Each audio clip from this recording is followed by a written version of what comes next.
So let's do a little history lesson real quick. My name's Bob Kelly, and I'm here to tell you a little bit about HOG, which I started 8 years ago. Well, it's a funny story, I sort of think. There was an organization at NorthStar that I noticed in the handout in the morning about how, and it was about helping one woman. And I started looking at that, and they went to a restaurant and had dinner, and everybody threw in $10 to the honoree. And I said, I think men have a big need for something like this. So I met with Kelly Maddox and Sharon, the lady who was running How at a Starbucks, and we talked about it. And they both thought it was a great idea because they agreed with me that men keep a lot of things in here versus conversation. So Sharon said to me, what are you going to call it, Bob? And I thought for a minute, and I said, how about HOG, helping one guy?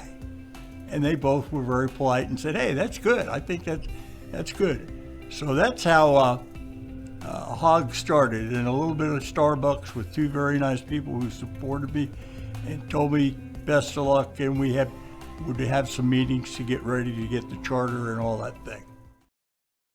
Well, the first honoree was really easy for me. It was one of the gentlemen in my Bible study, Scott Evans, and Scott had gone in to get a hip replacement, and when he was at the doctor's office, they noticed something they didn't like. So they took some x-rays, saw that he had a lump, and they wanted to go in and do a biopsy. And when they did, it came back positive that Scott Evans had cancer. And it was a cancer that was moving quickly. And I think, if I remember correctly, they gave him about 6 months.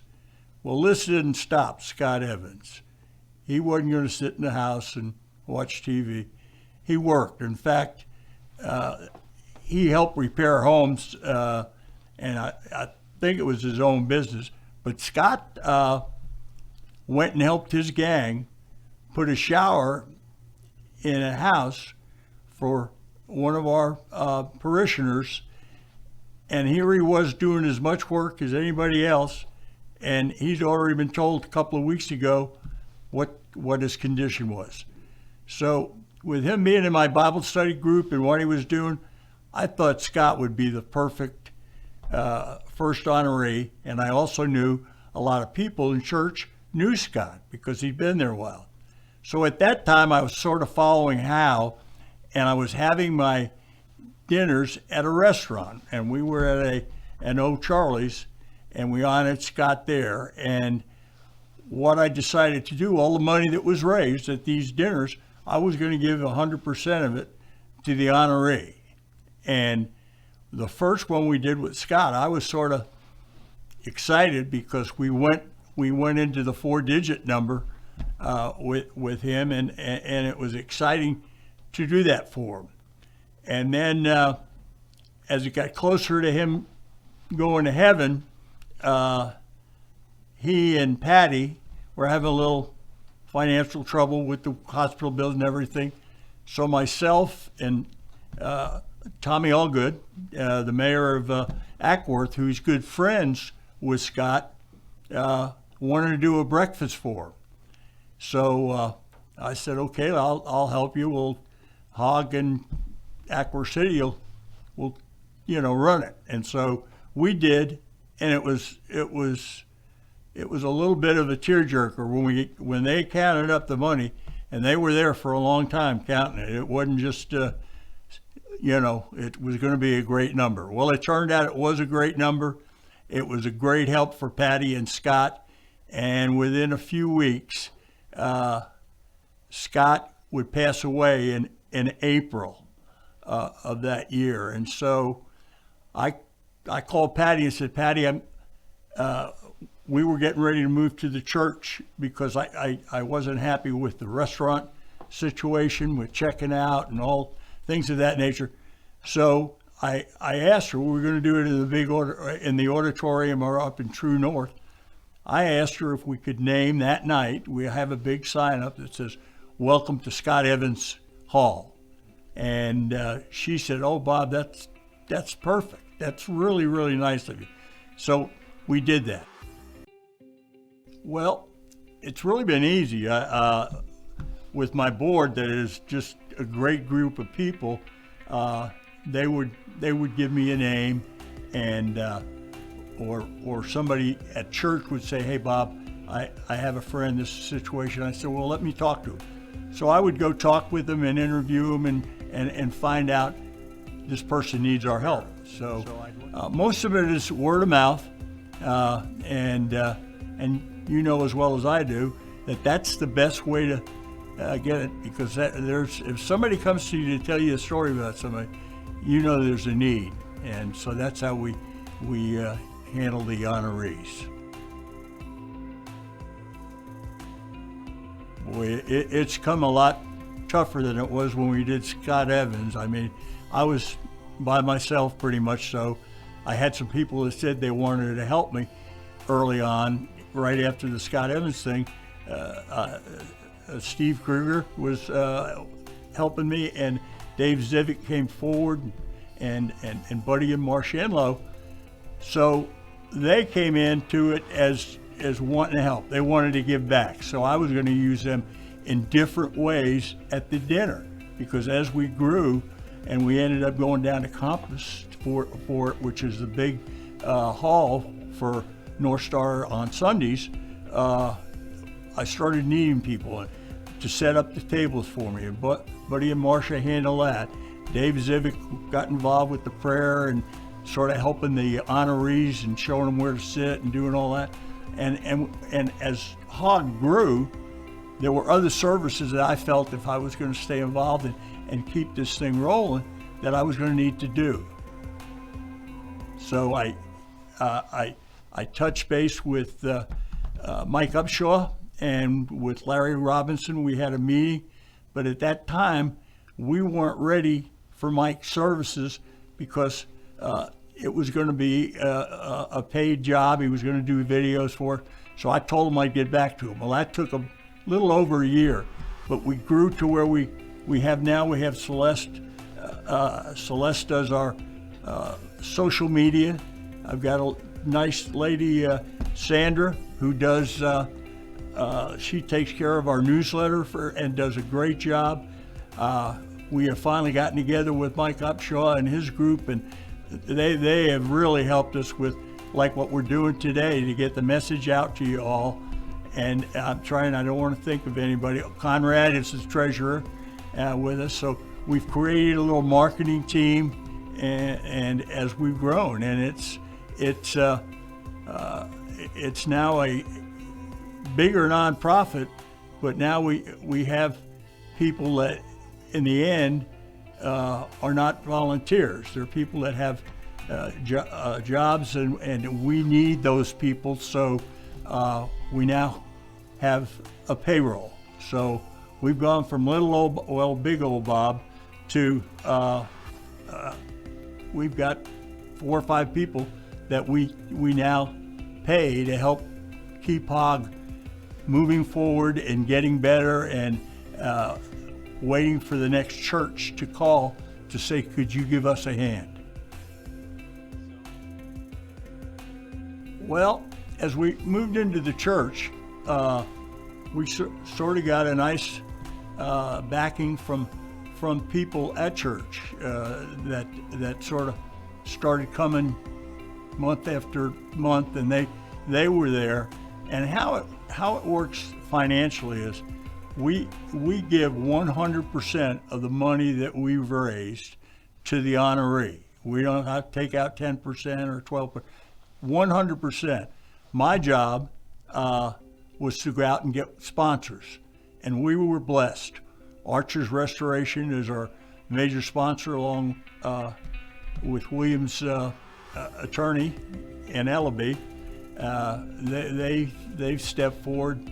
I've got two funeral homes that work with me, Georgia and the Dignity one on 41. I'm blessed with a great one that everybody knows is Superior Plumbing. They jumped in and they've become a sponsor. State Farm is in that package. So all that money that I get from them helps run HOG.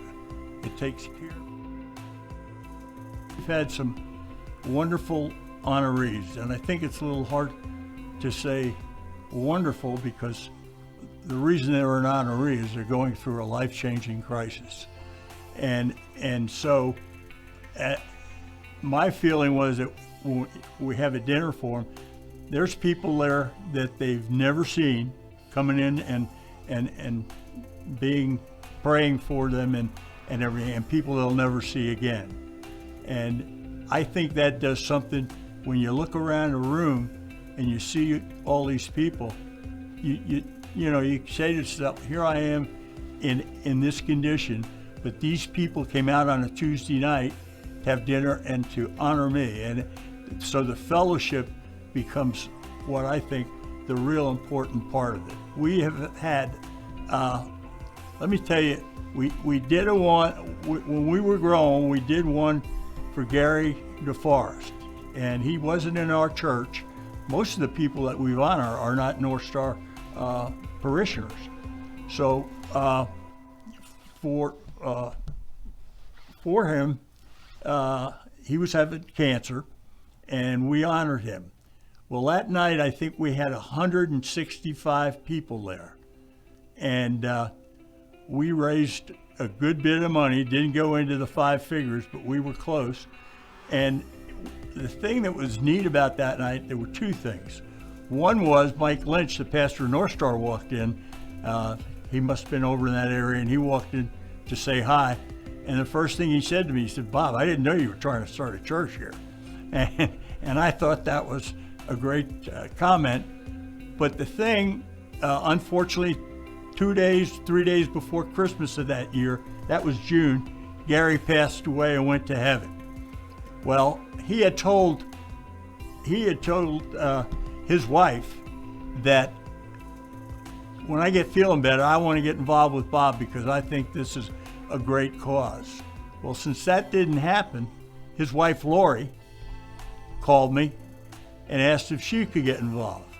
Well, at that time, I only had one lady on the board, and that was Marcia. And so I said, yeah, I think it'd be good. And so she has become a great board member and a true lady of the faith. And I think that was her getting involved through Gary is another great story. One of the other ones, and I enjoyed every honoree, but Mike Kosick was a retired New York City police officer. Well, 9/11 happened. Mike was in forensics. So he went down and set up a table and put a 10 by 10 tent over him. And for 4 days, he worked in that area without a mask. And then we have found out since then, a lot of those guys have gotten cancer, throat cancer, lung cancer, different cancers that have disabilities. So they moved to Ackworth. Somebody told me about him. I called up, I talked to his wife, Susan. We had lunch, and he still didn't have his voice back. You know, he could say yes and no, and he became just a great person to me. And so we had the dinner, and we had over 225 people at this dinner. But the thing that was really great about this, his best friend on the New York Police Department was a good guy by the name of Murphy. I can't remember Murph's first name. But he flew down from New York to be there that night. And when he got up, he was a true New Yorker. You could hear it the first time he said hello. And he told stories about Mike. I didn't realize it. I was born in New York. I got raised in South Florida, but I didn't realize that they had motorcycle cops on Interstate 95 up there. Well, Mike was one of them, and he was kidding them about, I don't know if you've ever seen a picture of one, but they wear these balloon pants that with the tucked into their shoes, but the balloons look like 2 ears. Well, he had everybody hysterical telling that story and everything. So that's what makes me the proudest, when things of that nature happen. And that Mike Caustic has not said thank you to me enough in his mind because of that evening. He's had a little bit of a setback since. He's had a stroke, but he's getting better. And through Mike and Susan, we honored a couple of firemen. We honored a Cobb County police officer whose wife had ALS, and we built a patio out their back door so she could go out there in her wheelchair, and we made it big enough she could circle and go back in. And the guys that built the patio for us, they've made a little lip so on the sliding glass doors. Well, she wouldn't have been able to get out, so they made a lip for her, fixed the door so we go up a little higher, and so she could just pull up in her wheelchair, slide the door open, and go outside. I mean, and to me and myself and other people, your little 10 or 12 by 12, he made it, give it a little more room. Yeah, that's but to her and to Sheldon, man, that was great, because she loved sitting at the door looking out at the beautiful day. Now she could be out there. So we've been blessed that God has helped us grow in such a great way, and to help and see these people. The unfortunate part of this, we've lost 6 or 7 of them. 2 just recently, Scott Warhurst and Rob Tillis, both died within 4 or 5 days of each other. Rob had just beaten cancer 2 months ago. We rang the bell, and all of a sudden he went into the hospital and got the COVID, and because his immune system was not able to fight it off, we lost Rob, and just a heck of a guy. And his wife Jennifer donated, instead of flowers, she asked the people to send a contribution to HOG, and through that we raised over $5,000. She and I and Rob's dad are going to get together and decide how we're going to use it. She would like us to put X amount of dollars into the next honoree and use it that way. And we talked about making a scholarship for him. So we've got some good ideas, and through those ideas, that's what's going to help us grow, because we're going to be able, if we do the money end of it to the next honorees, well, we'll start with about $350 or $500 in the pot the first day. So I can't thank Jen and Keith Tillis enough.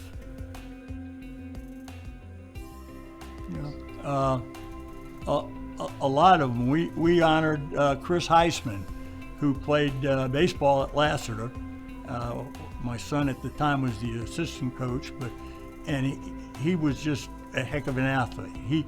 He has gotten a scholarship to go down and play in South Georgia, and everything. So graduation was May 26th or somewhere in that area, and I think it was July 7th or 6th. He and a couple of buddies were out riding around and lost control of the car and had head on to another car. The driver unfortunately died. The gentleman in the back seat had some injuries, nothing, but Chris was injured the most, and they didn't think he was going to make it. I went to visit him at Grady, and he had just a ton of wires in him, and I said a prayer with him, and I asked God to do what was best for Chris. Well, God said, I'm going to use Chris. Well, Chris got through this, and people are still awed by him. I think you've heard me say we've got the Chris Heisman Award of Courage that we give out every year, because to me, he's a hero. He didn't want to go to heaven yet. He fought, and he got strong, and through friends coming over to the house when Mom and Dad were working. Mrs. Heisman traveled some, and so the neighbors all took care of it. They take care of Chris. He went to Ziegler's gym, which a young man was running out of his house. He was a graduate of Lasser. He and Chris knew each other, and he worked with Chris. He got his arm strength back. I mean, he had him doing 10-pound weights, and then when he saw that he could do those, he moved up to 50. And then he walked with Chris. He taught Chris how to do a lay back and get up, get his back muscles going. He worked so hard, and Chris fought with him, and now Chris can walk, okay? He can't run the 100-yard dash, but he can get across the room, and he loves to give you the thumbs up. He loves, if you say, hey, Chris, he turns and looks at you like this. And with myself, as soon as he hears my voice, he knows it's me. And it's incredible, that, and then I've had to move away from Chris. Greg now, who lived down the street from my daughter, she's the one who told me about Greg. And Greg had been in a car accident, and thank God the car behind him, and he went off the road and down and hit a tree. The car was not a car, it was the EMC, and they pulled right in and ran down there. Well, his leg was so bad that they had to tie 2 tourniquets on his leg, flip him in the ambulance, and get him to a hospital. Well, he lost that leg,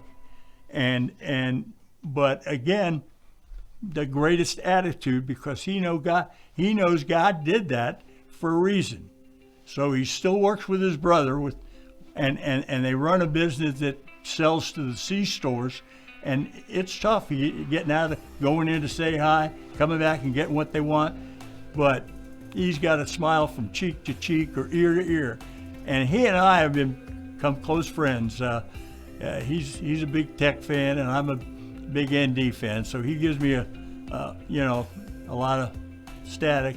But we get together, have dinner, have lunch, whatever's best for his schedule, and then the Rob Tillis story. Rob was 46 years old, and for him to get to ring the bell that he was cancer-free, and then within 3 months go into the hospital and go to heaven,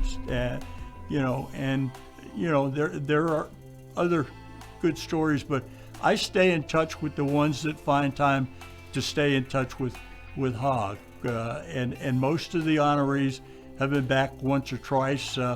We did have, I think that you were here that night, I think that Philip, a teacher over at Kennesaw Mountain, he had cancer, and so we honored him. And the day I talked to him at Kennesaw Mountain, I said to him, hey, Philip, I hear the Braves want you to get engaged at the stadium. I said, if it doesn't happen, I said, I'm going to tell you, it's all right. You go to the stadium instead of doing it with HOG. But if they don't, let's get engaged at your HOG dinner. Great. So when I introduced him to come up and say thank you and to everybody, and I stepped back because I knew what was coming, and he said, Bob, do you mind if I call Lindsay up to the stage? I said, no, I don't mind that, because they weren't married at the time. So Lindsay came up and he told everybody what a great job she did being a support system for him and all those things. And then he went down on one knee. Now, there were a bunch of his students from Kennesaw Mountain there, and you know the rest of the story. She said yes.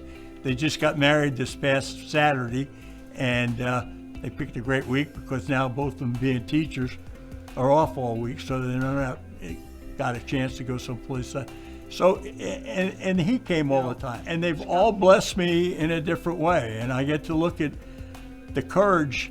You know, it's tough having the award for Chris Heisman, but I knew Chris as a great athlete, and I thought he was the right person. But all of them have courage. All of them are strong. Gary DeForest, he was going to come and get on HOG's board and work with us, and Mike Corsick just couldn't thank me enough, and you know, he was crying when his Murphy was talking that day. So you leave HOG dinners, and if you aren't touched one way or the other, and the other I hope doesn't happen often, if your heart doesn't beat a little faster and a little harder, I'm surprised. And Brian Kelly, his wife had a brain, the blood vessels popped. I can't think of the name, I'm sorry. And we honored her, and it was a great evening. And Brian Kelly, he's the assistant AD at Georgia State, and we stayed together. We touched base, and she's doing still not 100%, but she's getting there.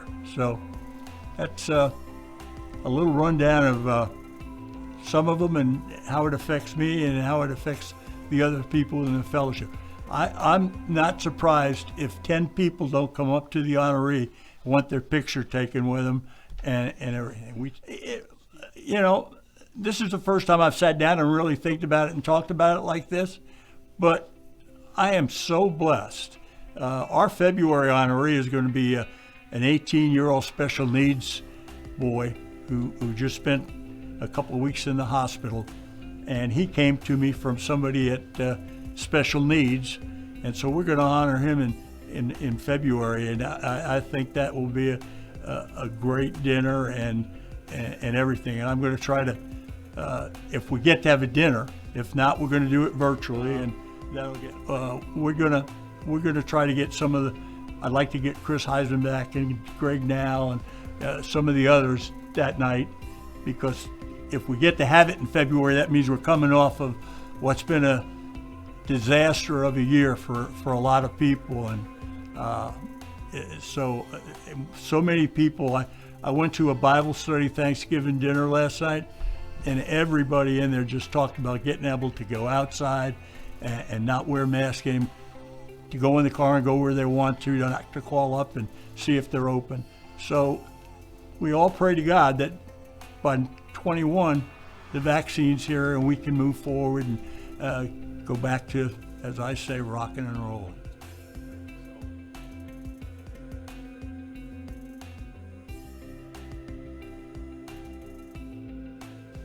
It showed us that, when I found out April was going to be done and then January, and we were trying to honor Jose Martinez, I just knew we had to go in a different direction for the year. I'm hoping. So we went and fed all the fire stations in Ackworth, 3 or 4 of them in the other side over on the Kennesaw side. Police officers, we took food to them. We had 2 special. Matt Fetus had a problem with housing, and we got involved and raised some money to help him get into a new place with his family, 4 children, his wife. Jose Martinez, we ended up doing his virtually, and we turned out and had a great night. It was a 4-figure night, but it was the high 4s. And then I've gone to schools and taken food to them and everything. We just tried to do whatever little thing that we could see and help with. And it's been a little bit strange, but how it's affected me is that we really only got to honor 2 people. We honored 2 others, Matt Fetus, and Lori's daughter, Mackenzie, house, her apartment burned down, and she lost everything. Her 2 dogs did not make it, and one of them was a service dog. So she now needed to find a new service dog and train it and all that, which she's done, and she's back in another apartment and everything. So, you know, we raised money for her and gave her money that would help her out, and then she did very well with the continue to give and otherwise.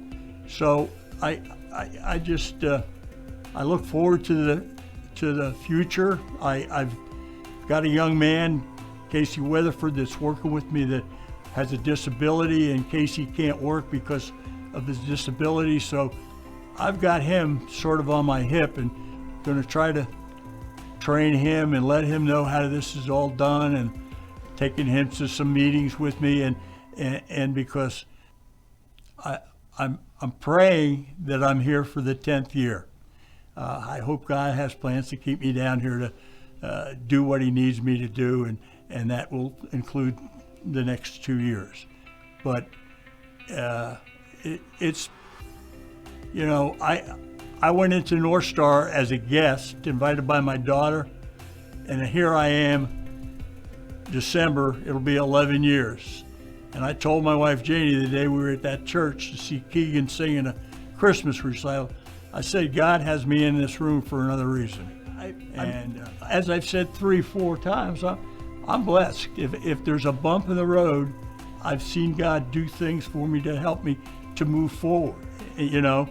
And the virtual, we may have to do virtual all year. I sure hope not, but if it happens, we're going to do it. We're going to do a better job. We didn't get to do our Christmas with Santa for the special needs and everything. So, but I think everybody knows that God's going to make everything okay for us. And I say God bless. And, you know, you've come into my, I couldn't be here without those people like yourself, and people like Superior Plum and Jay Cunningham, and then Archer's Restoration with Paul. And so God knew I needed help. He knew I couldn't do this by myself, and so he slowly put these people in front of me. And I could sit here and name another 15 people that have stepped up, and I'm sorry, you know, we haven't been able to do that. But I look forward to 2021, and I look forward to us getting the hat back and having a big year and a fun year like we did in 19, and that God keeps these people strong through their illnesses. And I pray.